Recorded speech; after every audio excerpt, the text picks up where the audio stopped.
दीदी जा रही है या फिर आ रही है? पहले मैं जा रही है जा रही है दीदी जा चुकी है, सबके दिलों से जा चुकी है दीदी। जो टीएमसी वाले लोग हैं आज तक भी परेशान है कि हम लोग मुस्लिम होके क्यों मोदी को सपोर्ट कर रहे हैं।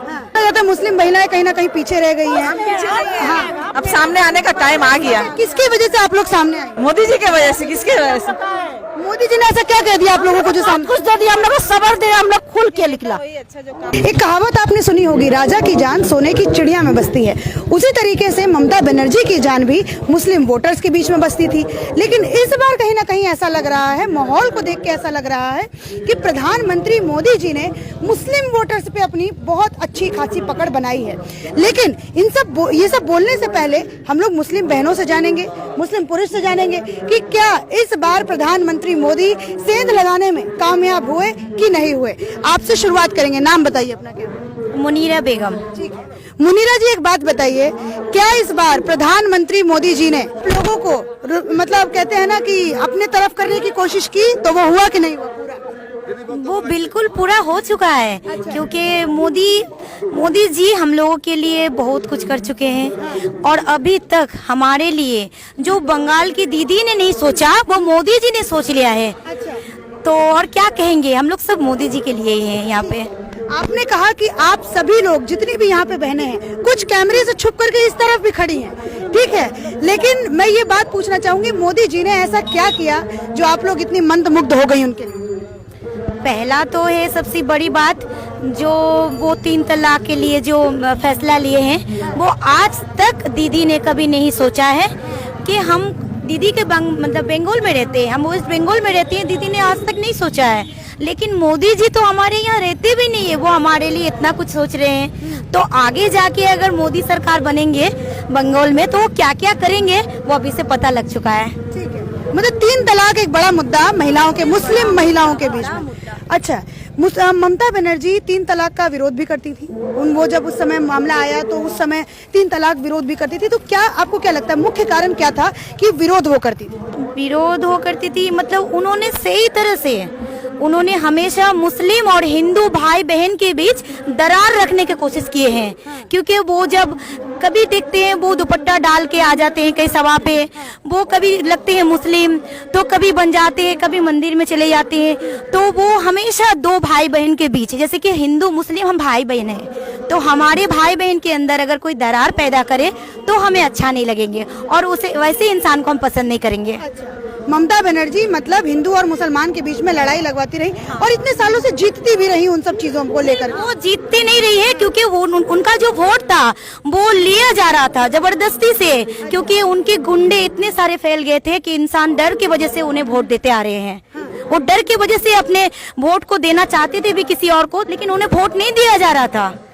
लेकिन अब हम लोग किसी से डरने वाले नहीं है, ताकि ये दीदी को भी पता चले हमने आवाज उठाया है। हम मुस्लिम अपने परिवार से जितने हैं सब भाई बहन ने हमने आवाज उठाया है, हम लोग लड़ेंगे और इस बार हमारे वोट मोदी जी को ही मिलने वाले हैं।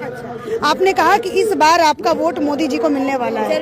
3 तलाक से आपको कोई दिक्कत परेशानी तो नहीं है ना? कोई परेशानी नहीं है। ठीक है, लेकिन बड़ा सुनने में, अच्छा क्या बोला आपने इधर से? मेरे उनका शादी हुआ है। अच्छा, मतलब शादी नहीं हुआ है अभी आपका? नहीं हुआ है। ठीक है, तो आपको 3 तलाक से कोई दिक्कत नहीं था? सुनने में ये आ रहा था कि पीर हो मौलवी हो तो इन सबको बड़ी दिक्कत थी 3 तलाक से। विपक्ष का काम ही होता है विरोध करना। जी, विपक्ष 3 तलाक का मुद्दा लेके विरोध करवा रहे हैं। विरोध करना विपक्ष का काम यही है। अच्छा, वेस्ट बंगाल में अगर मैं पूछूं 3 तलाक का मुद्दा एक बहुत बड़ा कामयाब आने वाले वक्त में बहुत अच्छा काम करेगा। आज मुझे पूरा उम्मीद है 2 मई को भारतीय जनता पार्टी बहुत आंकड़े से इस बार सरकार बनाने जा रहे हैं। अच्छा, 2 मई को दीदी आ रही है। दीदी जा रही है या फिर आ रही है? पहले मैं ये पूछना, जा रही है जा चुकी है, सबके दिलों से जा चुकी है दीदी। अब जब दिलों से जा चुकी है तो वो रह नहीं सकती, नहीं रह सकती और वो कहीं भी नहीं टिक सकती। ये देखिए, ये पक्के वोटर्स माने जाते हैं टीएमसी के, लेकिन आज ये सब के सब कह रहे हैं एक सुर में कि हम सिर्फ मोदी जी को वोट करेंगे, और वो भी इस वजह से क्योंकि 3 तलाक का मुद्दा मोदी जी ने समझा और उसको मोदी जी समझ के सबके बीच लेके आए। अब यहाँ से मैं दूसरा प्रश्न पूछती हूँ। कहा यह जाता है कि मुस्लिम चाहे वो भाई हो चाहे बहनें हो भाजपा से बड़ा चिढ़ते हैं, भाजपा को वो चाहते नहीं है। बहुत सारे लोग, कई ऐसी पार्टी भी हैं, कई सारे ऐसे लोग भी हैं जो इस बात को कहते हैं। क्या सच्चाई है इसमें? इसमें सच्चाई एकदम बिल्कुल नहीं है, क्योंकि ये सच्चाई नहीं है, ये बस पैदा कर चुका है। एक दिलों में एक डर है कि कोई भी अगर बीजेपी पार्टी ज्वाइन करेंगे तो वो हिंदू हो जाएंगे। तो क्या मैं बीजेपी पसंद करती हूँ? क्या मैं अपनी कास्ट बदल लूंगी?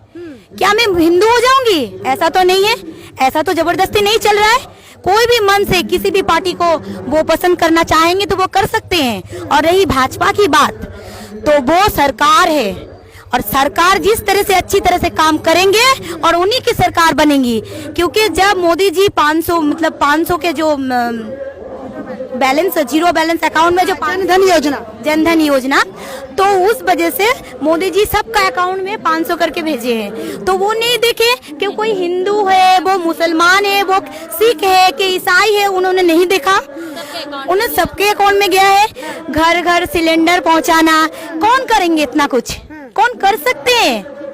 तो आगे जाके वो बहुत कुछ करने वाले हैं। हम लोग भरोसा रखते हैं उन पर कि वो वैसे ही काम करते रहें। ठीक है, चलिए, इन्होंने तो जनधन योजना के बारे में बताया, सिलेंडर के बारे में बताया, योजनाओं के बारे में बताइए। आप बताइए, आपका मुख्य कारण क्या है जो आप मोदी जी को इतना पसंद करते हैं? वही मुख्य कारण है, सभी का एक ही लक्ष्य है, बस मोदी को जिताना है। मोदी को जिताना है। अच्छा, ये आपने जो बात कही है मोदी को जिताना है, दीदी को कहीं ना कहीं से ठेस पहुंच जाएगी अगर आपने ये बात कही है। पहुंचने दीजिए, पहुंच रही है।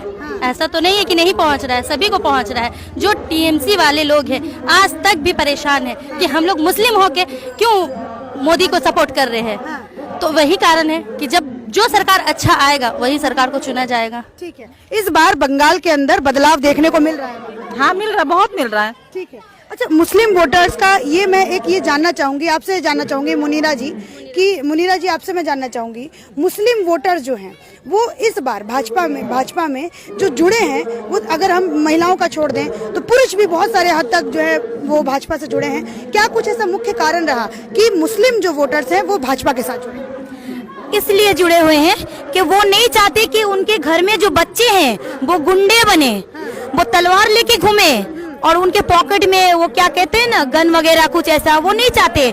वो चाहते हैं कि हमारे बच्चे, उनके बच्चे पढ़ लिख के डॉक्टर, इंजीनियर, अच्छा पढ़ा लिखा इंसान बने ना। आपने कहा कि डॉक्टर इंजीनियर बने, लेकिन दीदी तो इमामों को भी भत्ता देती हैं ताकि वो मस्जिद में जाके पढ़ा सके। हाँ, ये काम वो देती हैं। तो टीएमसी को क्यों नहीं, टीएमसी से नफरत कैसे करने लगा अगर मुसलमान, अगर हम यहाँ से समझना चाहिए। अगर किसी को साल भर कोई अच्छा काम ना करके और 2000 या 1000 उसे दे के खुश किया जाए तो वो इंसान खुशी नहीं रहता। उनके पास नौकरी होना चाहिए, उनके पास नौकरी होना चाहिए, अच्छा काम होना चाहिए, ताकि वो अच्छे से सुख से रह सके। ना कि ये इमाम भाता, ना कि ये कुछ 2000 रुपये, ना कि ये दान करके, और ये 10 रुपये में या 5 रुपये में खाना, किसी को नहीं चाहिए। ये सब नौकरी चाहिए। अच्छा, एक यहाँ से मैं एक और सवाल पूछना चाहूंगी कि आप लोग मुझे एक बात बताइए, अभी तक जितनी भी पार्टी थी जिन्होंने मुसलमान को एक वोट बैंक समझा, फिर चाहे कांग्रेस हो, फिर चाहे टीएमसी हो, चाहे कितनी भी पार्टीज हो, तो क्या लगता है आप लोगों को कहीं ना कहीं उन लोगों ने पीछे खींच के रखा, आगे नहीं बढ़ने दिया? जरूर, जहाँ से हम लोग आगे बढ़ने की कोशिश किए हैं, हम लोग को यहाँ तक कि एक आदमी को वोट तक डालने की इजाजत नहीं मिलता था, क्योंकि उन्हें रोक दिया जाता था कि वो अपना वोट भी खुद से डाल ना सके, क्योंकि उनके पीछे इतने सारे गुंडे खड़े रहते थे, वो अपना वोट तक चॉइस नहीं कर सकते थे कि किसे देना है। तब सोचिए इससे आगे और क्या क्या होता होगा, कितने जुल्म होते होंगे। अच्छा, आप बताइए मुझे, आपने अभी कहा, जब मैंने आपसे ये चीज पूछा कि पार्टीज ऐसी, मतलब बहुत सारी ऐसी पार्टी थी, चाहे वो कांग्रेस हो चाहे टीएमसी हो, इन लोगों ने आपको कहीं ना कहीं पीछे रखने की कोशिश की है। भैया तो हम लोगों से बहुत पीछे किया, हम भी लोग बहुत पीछे किया है। हम लोग हर घर से बाहर निकलने से मेरा बाल बच्चा का टॉर्चर कर रहा है, हम लोग को टॉर्चर कर रहा है, फिर भी हम लोग डरा नहीं, हम लोग लिख ले सब महिला लोग को लेगा। अभी भी मेरा पीछे बहुत महिला हम लोग का है। अच्छा। अभी भी हम लोग का महिला सब लिख लेगा, देखिएगा सब मुस्लिम में वोट देगा, जहाँ मुस्लिम भाजपा को इस बार वोट सब मिलेगा, हम लोग सब देंगे, जिसका काम उसी को नहीं, जिसको हम लोग अच्छा लग रहा है उन्हीं को हम लोग देंगे। अच्छा, एक ये भी बात होती है क्या कि अगर महिलाएं जैसे अगर भाजपा को पसंद करती हैं, मुस्लिम को घर में मैं पूछ रही हूँ कि अगर जैसे आप लोग महिलाएं हैं, आप लोग भाजपा को पसंद करती हैं, तो घर वाले कहीं ना कहीं नाराज हो जाते हैं, ऐसा कुछ होता है? नहीं। तो शहनवाज सर को तो घुसने ही नहीं दिया था वहाँ पे, किसने घुसने नहीं दिया था? उसको डर लग गया है कि शहनवाज से डर के हम लोग को घुसने नहीं दिया, तो हमने बकला गया हूँ कि इतना बड़ा नेता दिल्ली से पहुँच गया यहाँ, इसलिए डर के पीछे हटने मांग रहे हैं। हम लोग डरने में का नहीं है, हम लोग सब मिल के लड़ेंगे। इस बार मुस्लिम महिलाएं भी मिल सब मिल के लड़ेंगे हम लोग। किसको कीजिएगा वोट? इसको हम राजीव बनर्जी को देंगे, मोदी सरकार को। मोदी सरकार। हाँ, मोदी सरकार को देंगे। मोदी सरकार को। इनसे मैंने मुद्दा पूछा, सबसे मैंने मुद्दा पूछा, आप मुझे अपना मुद्दा बताइए। सबसे अच्छा मुद्दा देखिए, सबसे अच्छा मुद्दा मोदी जी नौकरी देंगे सबको। घर घर में एक नौकरी होगा, अपने पाँव पे खड़ा होगा, अपने खाएगा, बाल बच्चा को भी खिलाएगा। और किसका भरोसा में कब तक रहेगा? 5 रुपए का भात दो, खाओ और ऐसा नहीं। ठीक है। हाँ, देखिए महिला लोग हम लोग का संग है। देखिए, लेकिन बोला जाता है मुस्लिम महिलाएं कहीं ना कहीं पीछे रह गई हैं। हाँ, अब सामने आने का टाइम आ गया। किसकी वजह से आप लोग सामने आए? मोदी जी की वजह से। किसकी वजह से? मोदी जी ने ऐसा क्या कह दिया आप लोगों को जो सामने? कुछ दे दिया, हम लोग को सबर दिया, हम लोग को बाल बच्चा, हम लोग को जितना बाल बच्चा, हम लोग को जितना परेशानी किया, हम लोग खुल के निकला। वही अच्छा जो काम अच्छा करता है, जिस उनका काम हम लोग को अच्छा लगा, इसलिए हम लोग आगे आए, साहस मिला हम लोग को। दीदी आप कह रही हैं कि आपको मतलब जुल्म किया आपके ऊपर, घर से कुछ ऐसी हादसा आपके साथ हुआ क्या? बताइए मुझे। तो हुआ, मेरा लड़की जो है 2 लड़का की माँ है, उसका विचार नहीं करके उल्टा मेरा घर में रेड करा के पुलिस ने क्या मेरा हम लोग उठा दिया। दीदी खराब नहीं है, दीदी का जो कर्मचारी है ना वो लोग खराब है। नेता कभी खराब नहीं होता है, नेता तो सेंटर में बैठा हुआ, जो कर्मचारी छोड़ा हुआ ना वो खराब है। मतलब यहाँ पे इस समय टेप भी एक निकला है जिसमें ये बताया जा रहा है कि अभिषेक बनर्जी जो भाई को हैं दीदी के, वो खराब है, दीदी तो अच्छी है। बोल रहे ना, जब तक दीदी थे ठीक थे, जब तक पीसी बने फिर ठीक नहीं, सब कुछ खराब हो गया। अच्छा, इस बार दीदी को ले डूबने का कारण कौन था? कौन है सबसे बड़ा कारण? उनका दीदी का उनका खुद भतीजा भतीजा और कौन? जो उनको ले डूबा है। हाँ, उनका काम ही ऐसा है। अगर दीदी भतीजा का ना मानती, कार्यकर्ताओं को सुनती, लोगों के बारे में सोचती, सही नहीं है। उनका खबर अगर लेती ना तो दीदी यहाँ नहीं